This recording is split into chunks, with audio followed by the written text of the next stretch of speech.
Assalamualaikum warahmatullahi wabarakatuh. Waalaikumsalam warahmatullahi wabarakatuh. Bismillahirrahmanirrahim. Alhamdulillahi rabbil alamin. Wassalatu wassalamu ala ashrafil anbiya'i wal mursalin, sayyidina wa maulana Muhammadin wa ala alihi wa sahbihi ajma'in, amma ba'd. Saudara-saudara hadirin ma'asyiral muslimin rahimakumullah. Salah satu dari rukun iman yang 6 mengajarkan kepada kita untuk beriman dengan adanya hari akhirat. Hari yang dimulai dengan kehancuran alam ini, yang dalam istilah kerennya disebut the last day of the world, di mana air laut tumpah ke darat, planet-planet bertabrakan, gunung meletus, bumi gempa, lalu semua yang bernama hidup mati. Terjadilah kebangkitan setelah mati itu dalam kehidupan yang disebut kehidupan akhirat. Pada kehidupan akhirat itu Allah jelaskan dalam surah Abasa ayat 34, yauma yafirrul mar'u min akhihi wa ummihi wa abihi wa sahibatihi wa banihi likulli imri'in minhum yawma idzin sya'nun yughni. Hari di mana setiap orang akan lari dari saudaranya, dari ibunya dan bapaknya, dari istrinya dan anak-anaknya. Setiap orang pada hari itu disibukkan oleh persoalannya sendiri-sendiri. Sehingga sangat boleh jadi hari itu orang tua tidak lagi sempat memikirkan anaknya.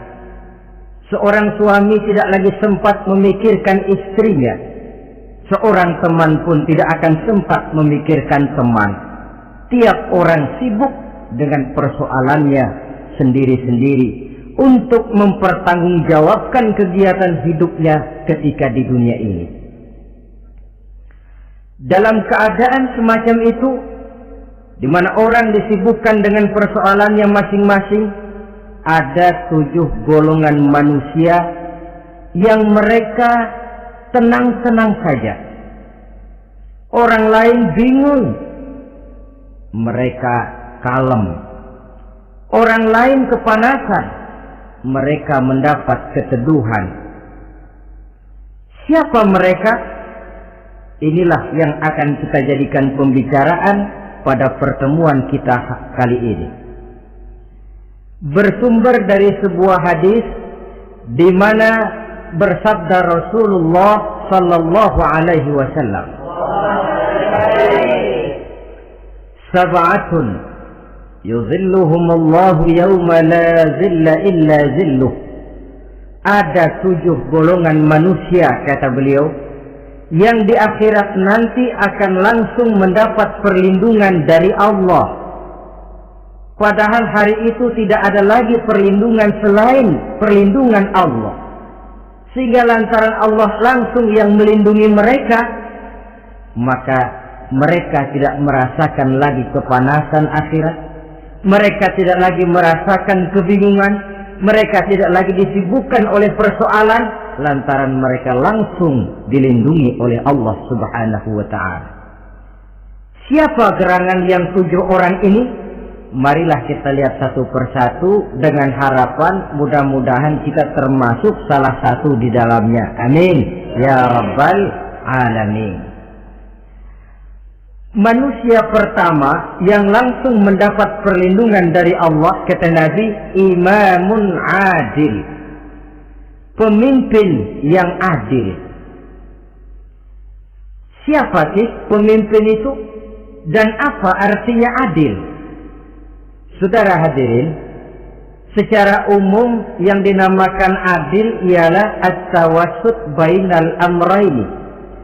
Orang yang pandai mengambil sikap jalan tengah dari dua persoalan yang dihadapinya.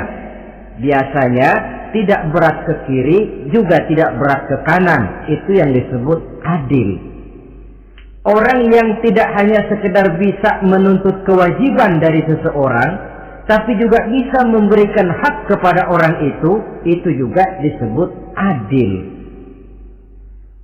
Lalu pemimpin itu siapa?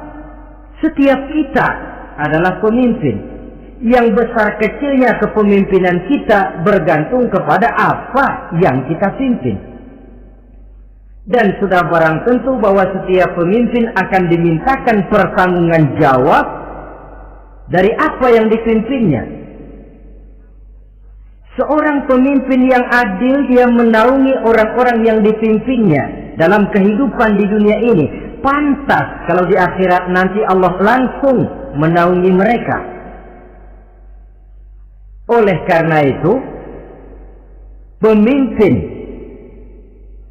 merupakan suatu amanah. Jabatan di samping dia merupakan amanah juga merupakan nikmat. Dan nikmat itu akan bergantung kepada pandai atau tidak kita mensyukurinya. Beberapa contoh dalam sejarah bisa kita lihat. Seorang bernama Umar bin Abdul Aziz. Pada saat beliau secara aklamasi dipilih menjadi pemimpin, menjadi presiden, ucapan yang pertama keluar dari mulutnya, Inna lillahi wa inna ilaihi raji'un. Coba bayangkan ini. Dipilih jadi pemimpin, diangkat jadi presiden, bukan alhamdulillah, malah inna lillahi wa inna ilaihi raji'un.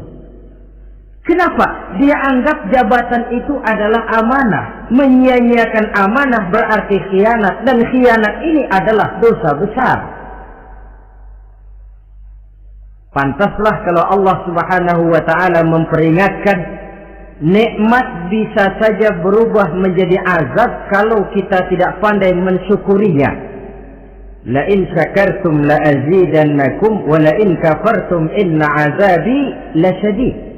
Kalau kamu pandai bersyukur, aku tambah nikmatku. Tapi kalau kamu tidak pandai bersyukur, kamu ingkar, kamu lupakan nikmat Allah, awas, azabku amat pedih, kata Allah. Jadi berdasarkan logika dari ayat ini bisa kita katakan orang kaya. Ada orang kaya nggak di sini? Ada orang kaya nggak? Yang kaya tolong dengerin.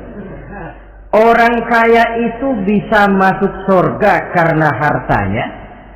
Pun orang kaya banyak yang masuk neraka juga gara-gara hartanya. Tergantung syukur apa tidak syukur. Orang alim, ada yang alim di sini?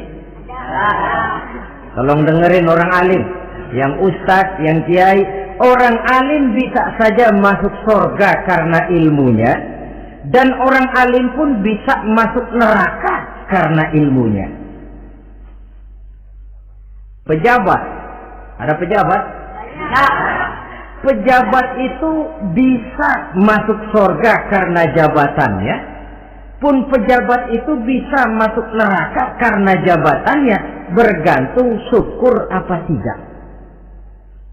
Kalau ada orang kaya, hartanya didapat dari jalan yang halal, berusaha menurut yang disyariatkan oleh Allah, lalu hartanya itu tidak cuma untuk ditumpuk 7 turunan, namun juga berfungsi sosial.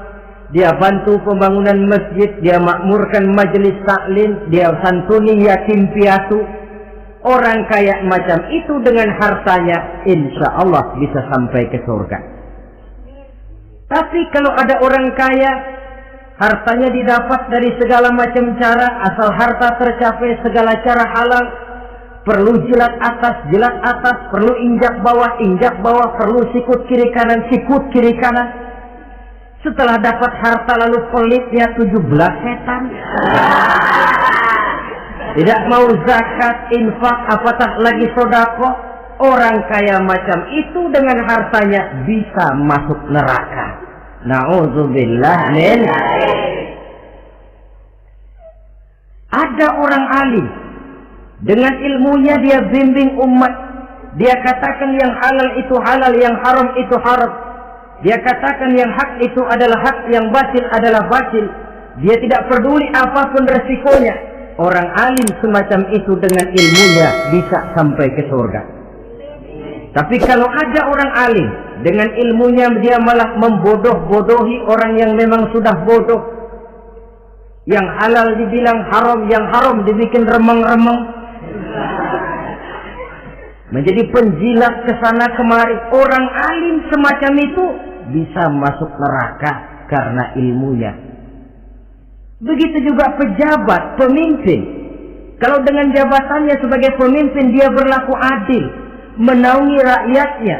Orang besar salah dihukum, orang kecil salah juga dihukum. Tidak hanya pandai menuntut kewajiban, tapi juga pandai memberikan hak. Pemimpin yang adil semacam ini mensyukuri nikmatnya jabatannya, dia bisa sampai ke surga karena jabatannya. Tapi kalau dengan jabatannya dia berlaku sewenang-wenang, yang besar salah didiamkan, yang kecil salah segera ditegakkan hukum, hanya pandai menuntut kewajiban dari rakyatnya tapi tidak pandai memberikan hak, maka pemimpin semacam ini lantaran tidak pandai mensyukuri nikmat, bisa saja nikmat itu berubah menjadi azab. Oleh karena itu saudara-saudara, pemimpin menaungi rakyat, pantas kalau di akhirat nanti Allah langsung menaungi beliau. Siapa pemimpin? Siap kita. Bapak pemimpin di rumah tangganya, ibu pemimpin bagi anak-anaknya, Pak Lurah memimpin di kelurahannya, Pak Camat memimpin di kecamatannya, pemuda pemimpin bagi dirinya sendiri, akan dimintakan pertanggungan jawab. Kalian para remaja yang hadir di sini memimpin dirimu sendiri. Kau akan ditanya, tanganmu kau lebih banyak gunakan buat apa? Kakimu lebih banyak kau bawa jalan kemana? Lidahmu lebih banyak membicarakan apa? Dan hari pertanggungan jawab nanti kalian jangan berharap akan ada saksi dari luar. Saksinya anggota badan kita sendiri.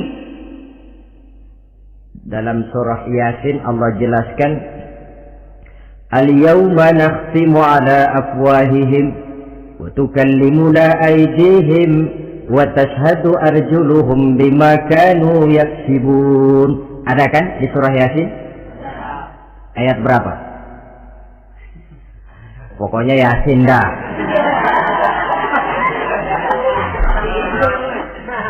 Daripada repot-repot, pokoknya Yasin. Gitu aja biar urusan lancar.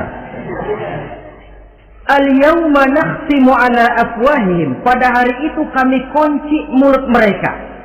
Jadi tidak pandai lagi mulut ini bicara. Wa tukallimuna aydihim, tangan-tangan mereka yang akan bicara kepada kami. Wa tashhadu arjuluhum, kaki mereka akan memberikan kesaksian bima kanu yaksibun, terhadap apa saja yang telah pernah mereka lakukan dalam kehidupan di dunia ini. Hari pertanggungan jawab. Oleh karena itu kalau kita memimpin diri sendiri, berlakulah adil kepada diri sendiri. Nah, lalu masalahnya, memang kita mesti adil kepada siapa saja sih? Ada 3 hal pokok yang kita harus berlaku adil.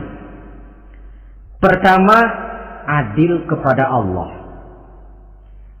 Yang kedua, adil kepada sesama makhluk. Dan yang ketiga, adil kepada diri sendiri. Adil kepada Allah artinya apa? Mendahulukan hak Allah daripada kepentingan pribadi. Kalau sudah datang waktu sholat asar misalnya, walaupun sedang enaknya latihan voli, berhentilah dulu sebentar. Sholat kita adil kepada Allah. Adil kenapa? Dalam contohnya dengan sholat misalnya. Sholat itu kan sehari semalam 5 waktu yang wajib. Betul apa betul? 5 waktu. Lah sholat itu, kalau sholat bagus, taruhlah 7 menit. Kalau sholatnya itu kilat, 4 menit. Ada lagi yang kilat khusus, nggak pakai perangko, 2 menit barangkali selesai. Taruhlah 5 menit kita ambil yang bagus. Kalau 5 waktu kali 5 menit kan cuma 25 menit. Sementara Allah memberikan kita hidup ini 24 jam sehari semalam. Cuma 25 menit diminta untuk ibadah kepadanya. Tidak sanggupkah kita berlaku adil? 25 menit ini untuk menghadapmu ya Allah. Sementara engkau telah memberikan restannya 23 jam 35 menit untuk hidup dalam sehari semalam. Mendahulukan hak Allah daripada kepentingan pribadi. Adil kepada Allah. Adil kepada yang kedua, adil kepada sesama makhluk. Adil kepada manusia, adil kepada binatang, adil kepada alam. Yang kalau prinsip keadilan itu kita langgar akan membawa efek bagi diri kita juga. Manusia sekarang kan tidak adil kepada alam. Misalnya apa? Hutan ditebangi secara liar, gunung-gunung menjadi gundul. Akibatnya ketika turun hujan terjadi erosi, banjir melanda kemana-mana, tanah longsor terjadi. Akibatnya terkena manusia juga kalau mereka sudah tidak menjaga keseimbangan alam ini. Adil kepada orang lain, apakah itu namanya tetangga, teman, keluarga. Dan yang ketiga, adil kepada diri sendiri. Bagaimana pengertiannya? Mata ini punya hak untuk tidur, begadang terus tiap malam, tidak adil kepada mata. Nah, ini yang ketawanya paling kencang pasti tukang begadang ini.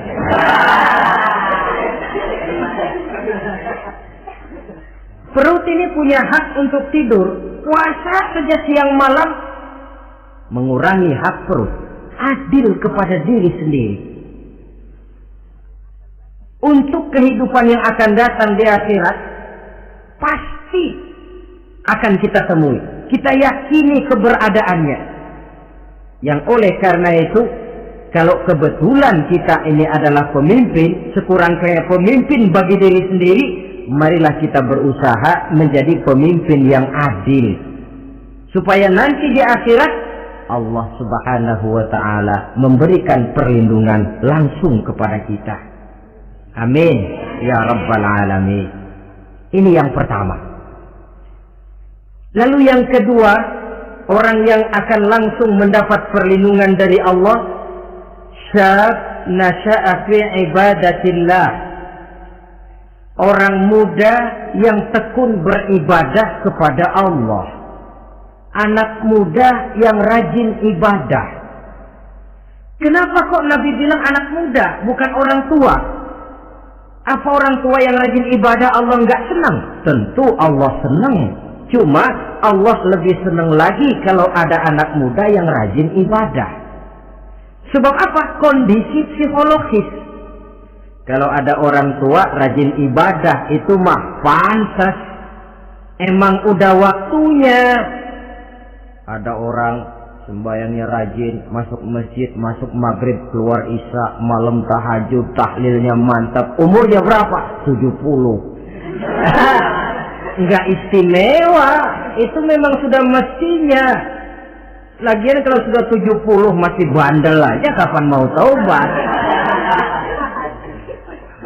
Tapi kalau ada anak muda, darahnya masih mengalir dengan panas, dia masih berusaha mencari bentuk-bentuk kepribadian dalam dirinya. Dia masih mudah terpengaruh oleh lingkungan, tapi dia sanggup memblokir itu, disalurkannya di jalan Allah. Dia tekun beribadah. Allah cinta betul pemuda semacam itu. Sehingga nanti di akhirat mereka langsung mendapat perlindungan dari Allah Subhanahu wa ta'ala. Selalu pembangunan yang mengarah kepada modernisasi diikuti dengan proses pergeseran nilai.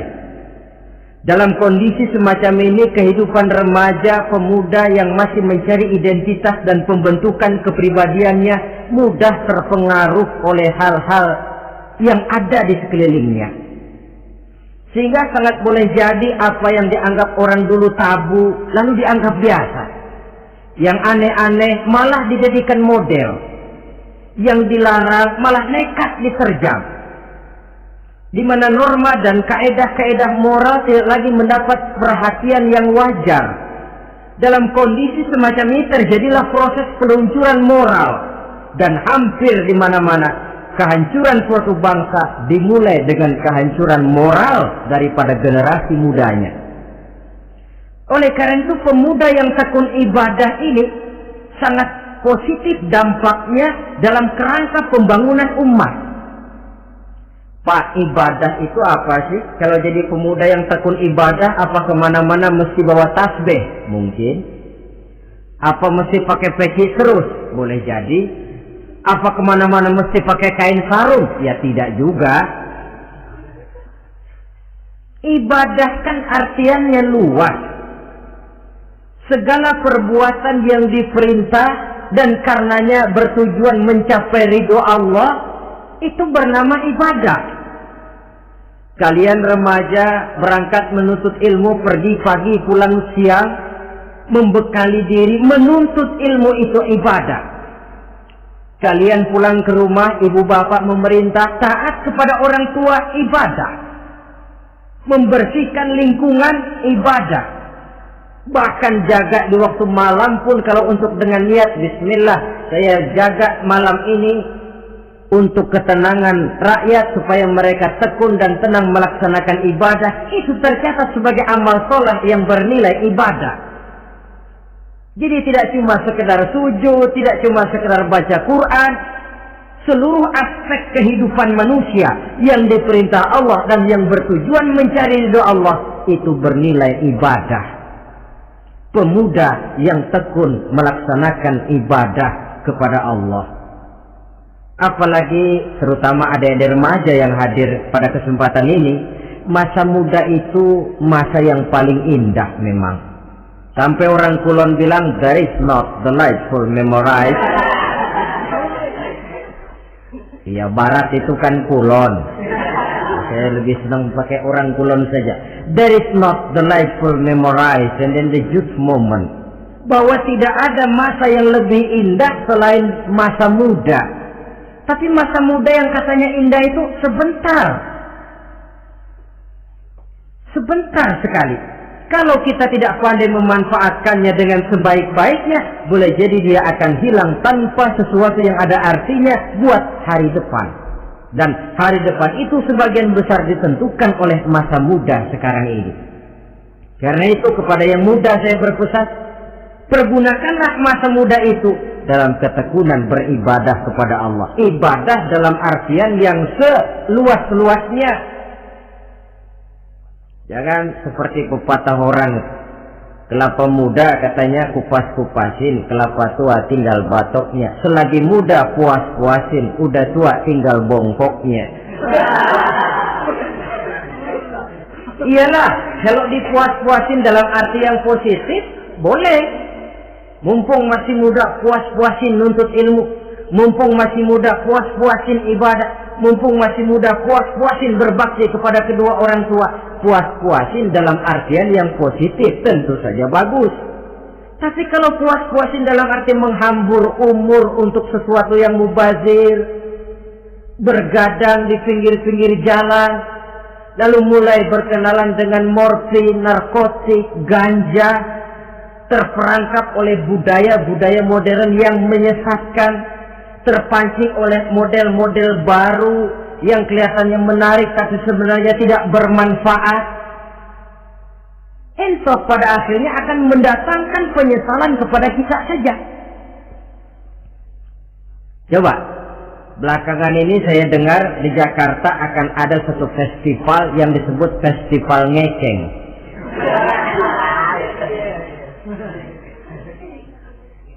Ngeceng ini kalau bahasa gampangnya nampang. Jadi itu biasanya muda-mudi diri di pinggir-pinggir jalan, pakai kacamata hitam, pakaian warna-warni, rambut dicat sedemikian rupa supaya menarik perhatian. Mereka diri di pinggir-pinggir jalan, nampang, istilah ngepopnya ngeceng katanya. Oh, ini mau diadakan festival, secara langsung atau tidak, festival ini kan mempopulerkan ngeceng jadinya. Yang tadinya orang awam nggak kenal, lantaran diangkat ke permukaan jadi terkenal. Kalau sudah terkenal lalu jadi mode, kalau sudah jadi mode, latahan. Boleh jadi nanti akhirnya ngeceng masuk desa. Bukan cuma sekedar abri masuk desa, bukan cuma sekedar koran masuk desa, ngeceng pun bisa saja masuk desa. Banyak saluran-saluran positif yang sesuai dengan kreativitas jiwa remaja, ketimbang mengadakan sesuatu yang tidak ada manfaatnya, ketimbang menghabiskan umur untuk sesuatu urusan yang mubazir. Sedangkan umur bukan jatah gratis tanpa batas waktu. Ada pertanggungan jawab. Umurmu kau habiskan di mana? Masa mudamu kau selesaikan di mana? Itu akan dimintakan pertanggungan jawab. Nah, pemuda yang tekun ibadah kepada Allah, dampak positifnya apa? Dia punya sandaran vertikal kepada Allah. Jiwanya besar, jiwanya mandiri. Dan ini yang kita perlukan. Pemuda yang siap jadi pelopor, bukan pengekor. Pemuda yang sanggup mandiri dan bukan membanggakan keturunan leluhurnya. Kata pepatah, wa khairun nasi zu syarafin qadimin aqama li nafsihi syarafan jadida wa syarrun nasi zu khumulin idza fakhartahum zakarul jaduda. Generasi yang baik adalah generasi yang punya kejayaan masa lalu, dan buat mereka sendiri mereka mampu mendirikan kejayaan yang baru. Artinya nenek moyangnya memang orang-orang terhormat, tapi dia mampu mendirikan kehormatan itu bagi pribadinya. Sebaliknya, generasi yang paling jelek adalah generasi pemalas, yang kalau orang lain kelihatan lebih hebat, dia sebut-sebut nenek moyangnya. Lu sih belum apa-apa, bapak gua dong, bapak gua katanya. Lu sih belum apa-apa, om saya dong, tante saya dong. Kerjanya cuma membangga-banggakan leluhur, dia sendiri tidak ada apa-apanya. Ini generasi yang paling jelek. Kalau orang kelihatan lebih hebat, dia sebut leluhurnya. Sementara dia sendiri nol nilainya, tanpa ditunjang oleh fasilitas leluhurnya. Pasukan pemuda mandiri macam ini yang kita perlu. Bukan sekedar pasukan pemuda oke bos, kulun nuwun, yes sir, yes man, kumaha juragan wae.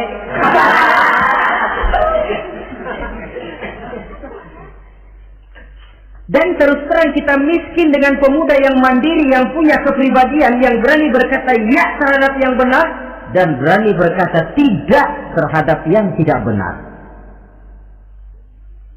Dari mana ini didapat? Sandaran vertikal dalam bentuk ibadah kepada Allah akan memantapkan jiwa, membersihkan hati, sehingga dia akan berfungsi seperti radar. Sandaran vertikalnya cuma kepada Allah. Inilah dampak positifnya. Karena itu, tentu saja kita berharap sekurang-kurangnya pemuda-pemudi yang hadir pada kesempatan ini menjadilah pemuda-pemudi yang tekun beribadah kepada Allah. Amin. Nah, baiklah ya. Itu tadi yang kedua. Kita lanjutkan sekarang yang ketiga. Orang yang akan langsung mendapat perlindungan dari Allah. Kata Nabi, rajulun qalbuhu mu'allakun bil masjid. Seseorang yang hatinya selalu terpaut kepada masjid. Apa arti terpaut kepada masjid ini?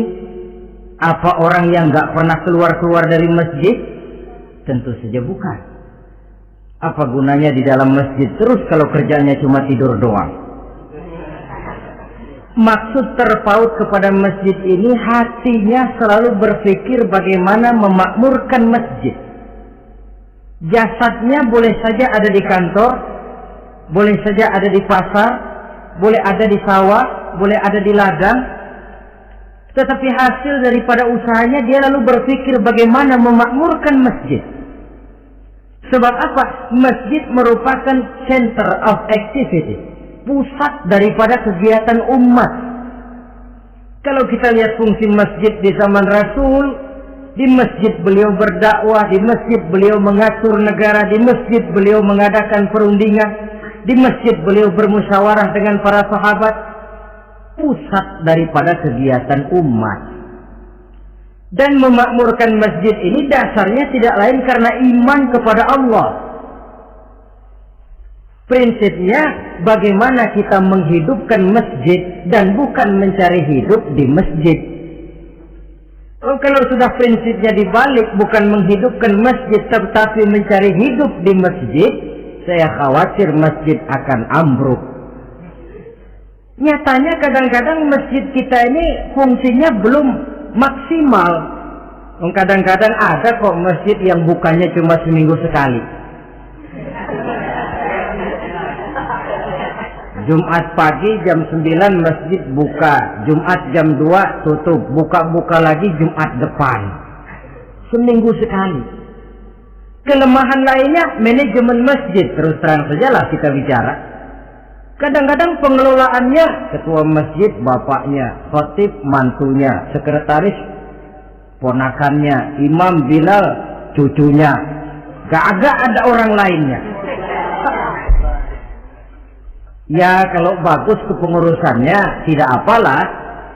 Tapi kadang-kadang kelemahannya ialah bagaimana menciptakan manajemen masjid yang baik sehingga masjid bisa berfungsi sebagaimana fungsinya di zaman Rasulullah Sallallahu Alaihi Wasallam. Apalagi belakangan ini ada kecenderungan yang membuat kita optimis, gembira. Remaja, pemuda-pemudi mulai gemar datang ke masjid. Berkumpul membentuk remaja masjid, remaja musola, mengadakan kegiatan majelis taklim yang mingguan, yang bulanan, aksi sosial yang semuanya bermuara dari kehidupan masjid. Sesuatu yang menggembirakan. Dan sudah sepatutnya para pengelola masjid membuka pintu untuk bisa mengatur masjid menurut manajemen yang diharapkan oleh umat. Karena bagaimanapun di masjid dua jalur komunikasi, bahasa kerennya two-way traffic communication, itu bisa kita laksanakan. Yaitu hablum minallah wa hablum minan nas. Berhubungan kepada Allah dan berhubungan kepada sesama manusia bisa terlaksana di masjid. Berhubungan dengan Allah jelas saja lewat sholat misalnya. Berhubungan dengan sesama manusia jelas saja lewat musyawarah, lewat majelis taklim, lewat kegiatan-kegiatan yang mensyiarkan agama. Dan begitu selanjutnya.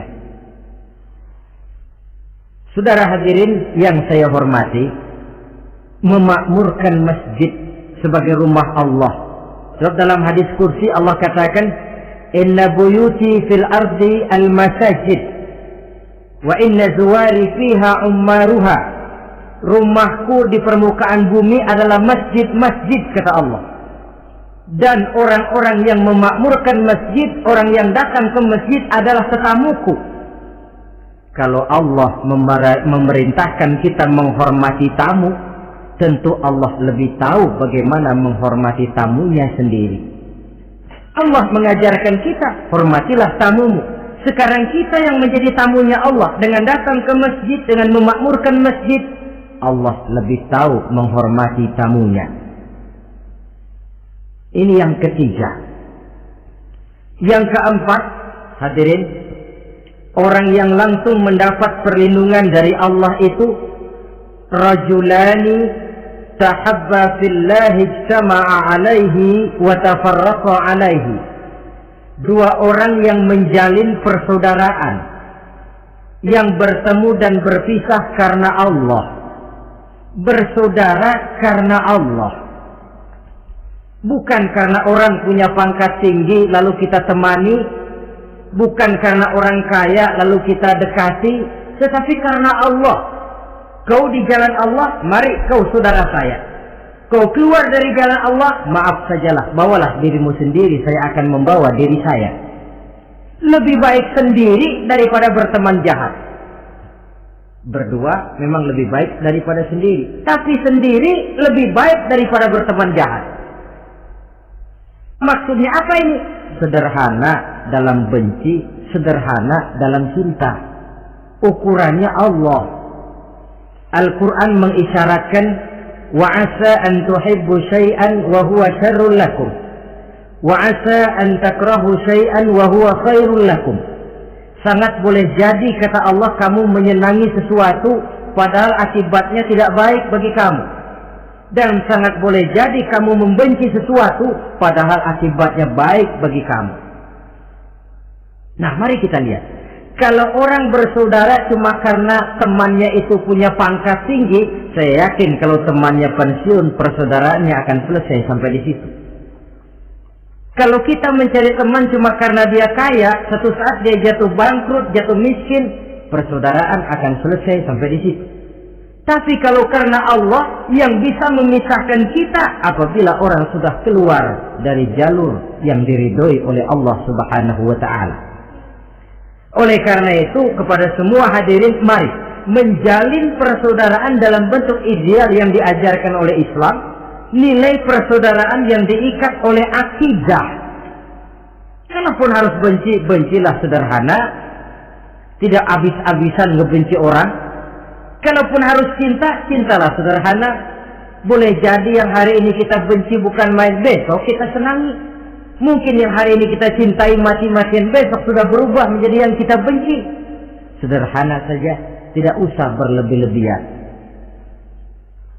Kalau nilai persaudaraan yang diajarkan ini bisa kita wujudkan, persaudaraan yang diikat dengan nilai akidah, maka dari persaudaraan semacam itu, insya Allah kita bisa berbuat banyak untuk kepentingan diri, keluarga, masyarakat kita pada umumnya. Ini kelompok yang keempat. Orang kelima yang nanti langsung mendapat perlindungan Allah, rajulun da'athum ra'atun zatu mansibin wa jamalin ila nafsiha faqala inni akhafullaha rabbal alamin. Seorang laki-laki, kata Nabi, yang dipanggil oleh perempuan cantik. Laki-laki normal dipanggil oleh perempuan cantik. Untuk apa? Diajak melakukan perbuatan yang negatif. Tidak ada orang yang tahu. Tempatnya sepi. Apa yang terjadi? Orang ini berkata, inni akhafullaha rabbal alamin. Maaf saja, saya takut kepada Allah.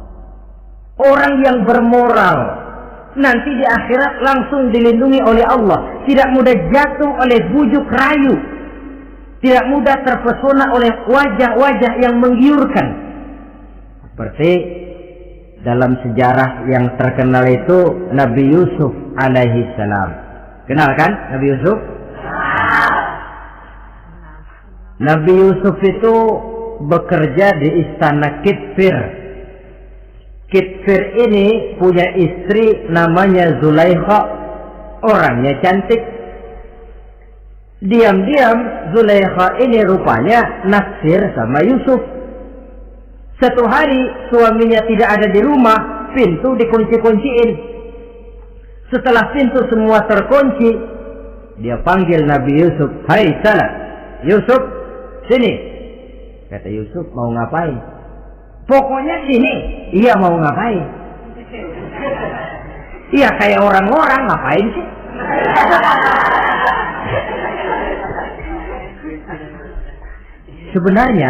Sebenarnya ini Zulaikha senang kepada Yusuf, Yusuf pun demikian. Walaqad hammat bihi wa hamma biha. Zulaikha menyenangi Yusuf, Yusuf pun menyenangi Zulaikha. Tapi apa? Walaula an ra'a burhana rabbih. Andai kata Yusuf tidak melihat peringatan Tuhannya, letter S. Yusuf, ini bukan pekarangan ente, dilarang parkir di sini. Sehingga walaupun tidak ada yang tahu, tidak ada yang melihat, Nabi Yusuf selamat dari bujuk rayu Zulaikha. Mempertahankan nilai-nilai moral di tengah kemajuan zaman memang merupakan pekerjaan yang tidak ringan. Merupakan pekerjaan yang sangat berat. Akan ada saja cobaan, akan ada saja gangguan yang kita temui di sepanjang perjalanan hidup ini. Tapi sebaliknya, kalau orang sudah tidak lagi menjunjung moral yang tinggi, lalu hidup menurut selera sendiri-sendiri, ya kita lihatlah lahirnya kebudayaan kumpul kebo yang diawali dengan free sex yang mengarah kepada Samenleben alias hidup bersama tanpa nikah. Memang sebabnya boleh jadi macam-macam. Mungkin karena broken home, nggak merasa diperhatikan di rumah, ibu bapak sibuk, lalu anak mencari kesibukan sendiri. Mungkin karena tekanan ekonomi dalam kehidupan miskin, lalu ada yang menawarkan kerjaan, tidak taunya malah dilemparkan ke lembah hitam. Mungkin juga karena pengaruh pergaulan dari lingkungan baik-baik, lalu berteman dengan yang tidak baik, hanyut di telan arus pergaulan. Mungkin juga pengaruh kebudayaan yang dia tonton, buku yang dia baca, film yang dia lihat, ikut mewarnai dan membentuk kepribadiannya. Tapi apapun alasannya, satu hal yang jelas, semuanya berangkat dari rapuhnya pegangan orang kepada nilai-nilai agama.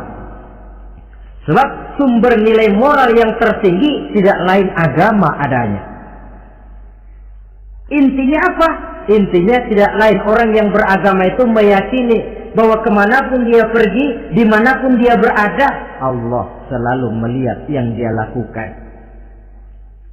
An ta'budallaha ka'annaka tarahu wa illam takun tarahu fa innahu yaraka. Begitu yang kita pelajari dalam ihsan. Engkau beribadah kepada Allah seolah-olah kau lihat Allah. Kalaupun Allah tidak kau lihat, yakinlah Allah melihatmu. Jadi kalau saya sendiri, yang kedua itu Allah. Dibujuk rayu oleh cewek cakep, ayo dah bang, nggak ada orang, kita cuma berdua. Dia bilang enggak, kita nggak berdua, bertiga. Berdua bang, bertiga. Yang ketiga siapa? Lu, gue, Allah, tiga.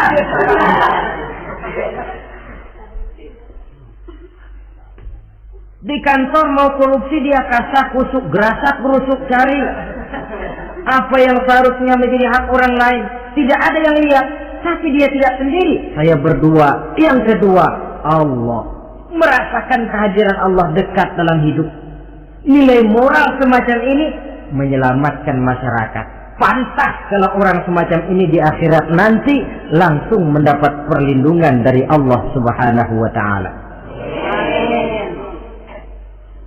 Karena itu terutama dari remaja yang hadir, sebenarnya yang paling mahal dalam hidupmu adalah harga dirimu. Kalau itu sudah terjual dan tergadai, apalagi yang bisa kau banggakan dalam hidup ini? Titel yang berenteng barangkali, harta yang banyak, mobil yang serba berkilat barangkali, tidak akan banyak manfaatnya kalau sudah dimulai dengan kehancuran daripada harga diri. Tidak ada yang lebih mahal daripada harga diri. Jagalah itu baik-baik. Pelihara nilai-nilai moral. Makin pandai kau jaga diri, insya Allah makin mahal hargamu. Dalam pandangan manusia, lebih-lebih juga dalam pandangan Allah. Pantas kalau pepatah bilang, innamal umamul akhlaqu ma baqiyat, fa in zahabathumu akhlaquhum zahabu. Suatu bangsa akan tegak kalau dia masih punya nilai moral. Bila hancur moral itu, hancur jugalah ketegakan daripada bangsa itu sendiri. Ini yang kelima. Yang keenam, masih dua lagi. Orang keenam yang nanti akan langsung mendapat perlindungan dari Allah, rajulun zakarallaha khalian fafadat ainahu. Seseorang yang mengingat Allah dalam kesunyian, lalu berlinang air matanya. Tengah malam dia bangun, bertahajud dia kepada Allah. Gemersik tikar tersentuh tangan, laksana lambaian tangan malaikat maut nak datang merenggut nyawa. Terbayang segala dosa dan kesalahan, tergambar semua kekeliruan yang dilakukan dalam hidup. Lalu air mata pun tanpa terasa berurai membasahi pipi. Orang yang mengingat Allah dalam kesunyian. Saudara, tidak ada orangnya itu yang tidak punya dosa. Coba saya mau tanya, yang kumpul di sini ada nggak orang yang nggak punya dosa? Tidak ada. Dan memang orang yang baik itu bukan orang yang tidak punya dosa. Sebab tidak ada orang yang tidak punya dosa. Orang yang baik adalah orang yang apabila dia melakukan dosa, dia segera sadar, dijadikannya itu sebagai pelajaran untuk tidak diulanginya lagi pada masa yang akan datang. Dengan kata lain, mengingat Allah dalam kesunyian itu artinya bertaubat. Ini kan anak muda sekarang nih, kalau diajak bicara taubat, taubat mah urusan 70 ke atas, Pak. Kita ini masih lama. Padahal masalah taubat bukan masalah tua. Masalah taubat adalah masalah dosa, dan masalah dosa adalah masalah manusia sejak dia akil balik sampai dengan kehidupannya yang sekarang. Sengaja atau tidak, besar atau kecil, ringan atau berat, tiap kita mesti mempunyai yang namanya dosa. Allah Maha penerima taubat sepanjang nafas belum sampai di kerongkongan. Jadi kalau nafas sudah sampai di tenggorokan, baru kita mau melaksanakan yang namanya taubat. Kasihlah itu.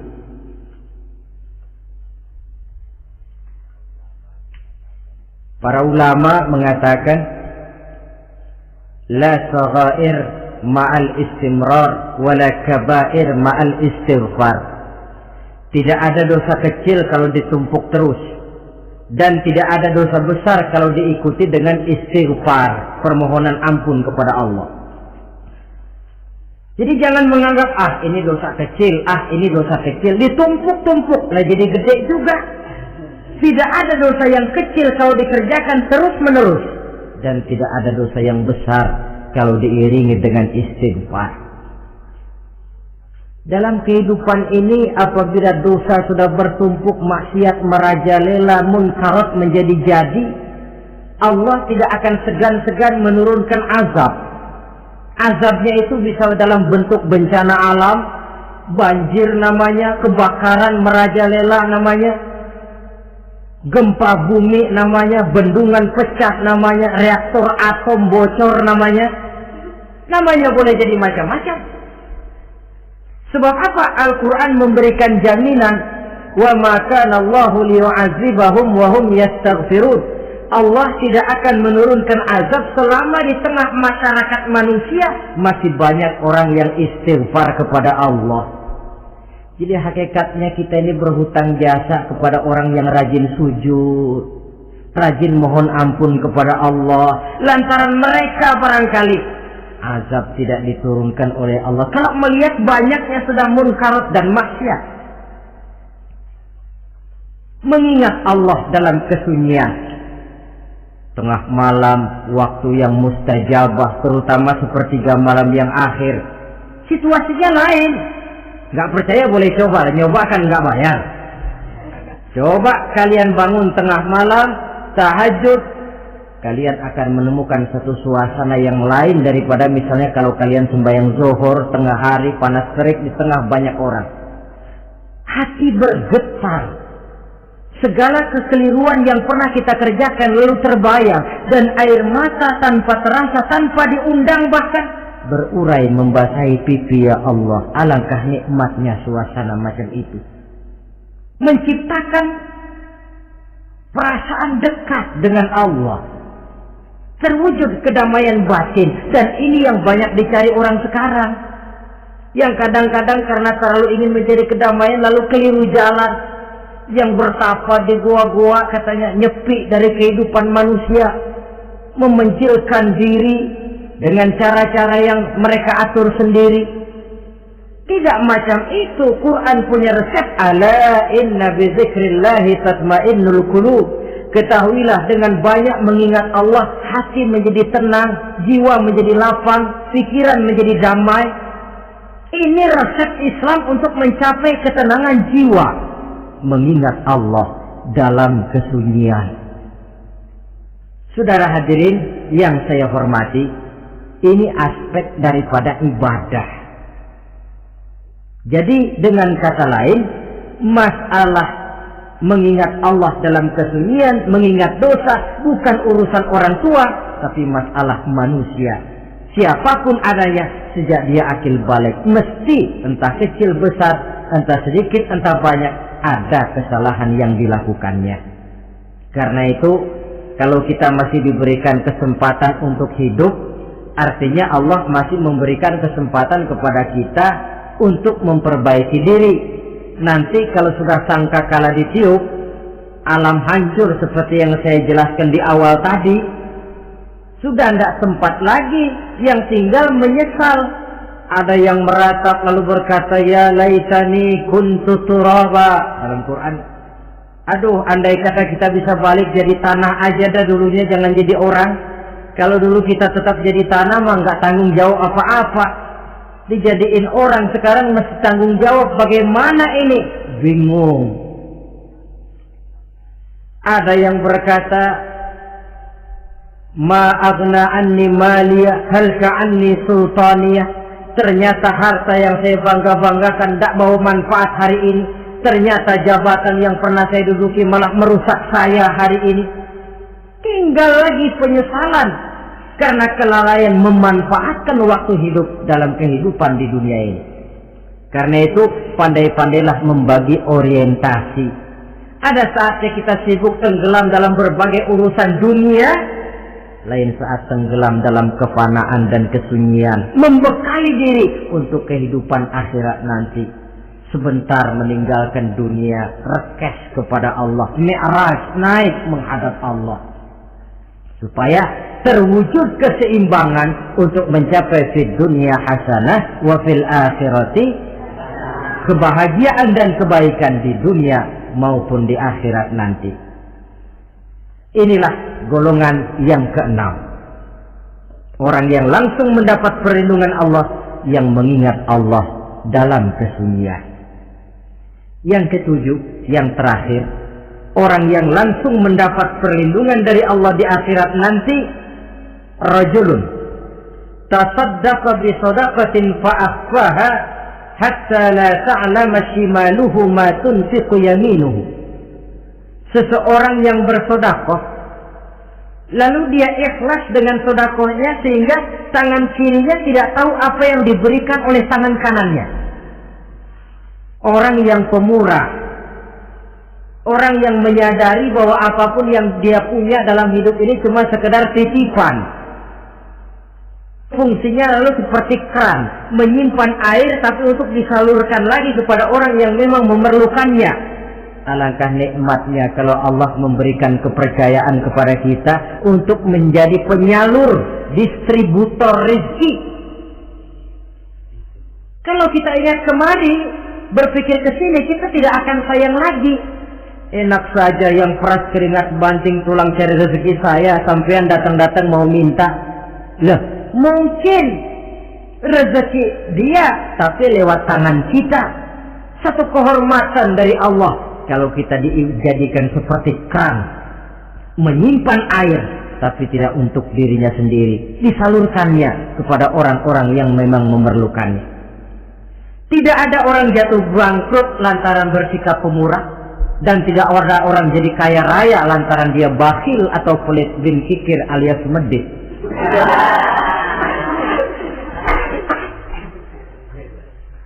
Dalam kitab Riyadhus Shalihin kita baca tiap pagi ke alam ini turun dua malaikat.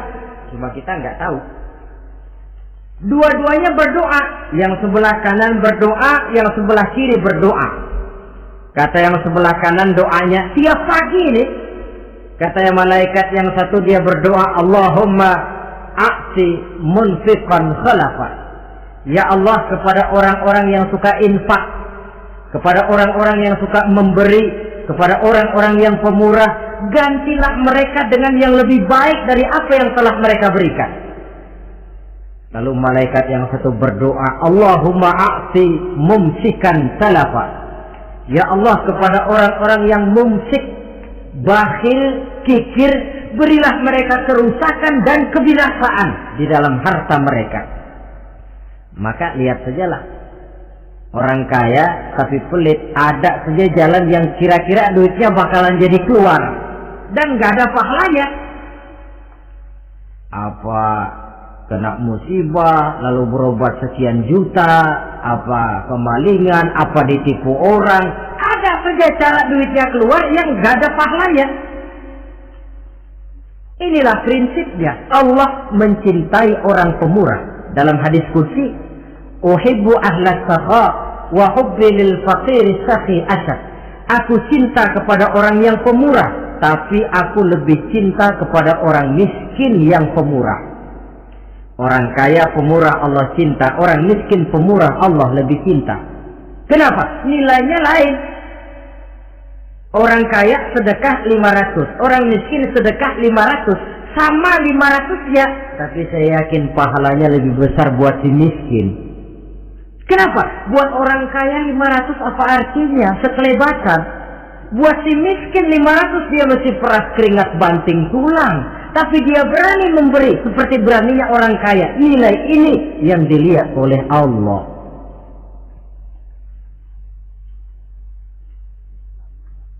Islam mengakui hak milik pribadi, tapi harus berfungsi sosial. Di dalam harta yang kita miliki itu ada haknya masjid, ada haknya yatim, ada haknya madrasah.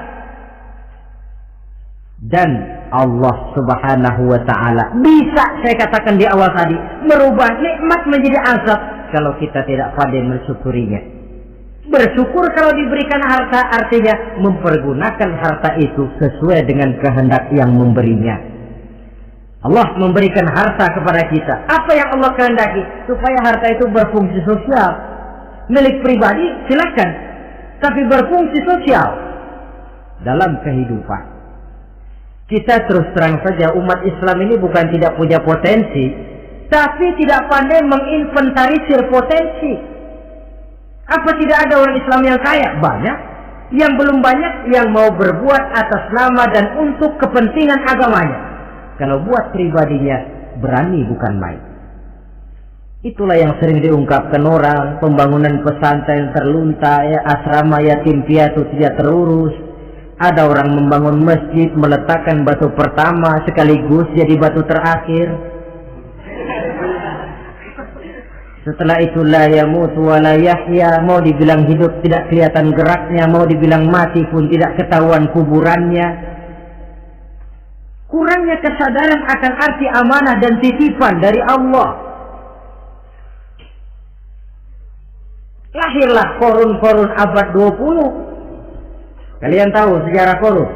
Saking kayanya Korun, kunci gudang hartanya itu saja onta yang bawa. Itu baru kunci itu, onta yang bawa. Ketika orang tanya, anna laka hadza ya Korun, hartamu begini banyak dari mana kau dapat Korun? Ya saya usaha, tidak ada hubungannya sama Tuhan katanya. Apa yang terjadi? Lantaran kekurang ajarannya melupakan nikmat, Korun dan seluruh harta bendanya ditenggelamkan Allah oleh gempa bumi. Makanya orang sekarang kalau dia macul ketemu harta, apa katanya? Gue dapat harta karun. Peninggalan si Korun itu barangkali dahulunya. Saudara-saudara, oleh karena itu, kalau kita oleh Allah diberikan amanah berupa harta, pandailah bersyukur dan jadilah orang yang ikhlas dalam bersedekah. Nah, inilah pertemuan kita pada kali ini. Walaupun singkat, mudah-mudahan sekali lagi kita termasuk salah satu di antara 7 golongan yang di akhirat nanti langsung mendapat perlindungan dari Allah. Terima kasih banyak atas segala perhatian. Mohon maaf atas segala kekurangan. Usikum wa nafsi bitaqwallah. Wassalamualaikum warahmatullahi wabarakatuh.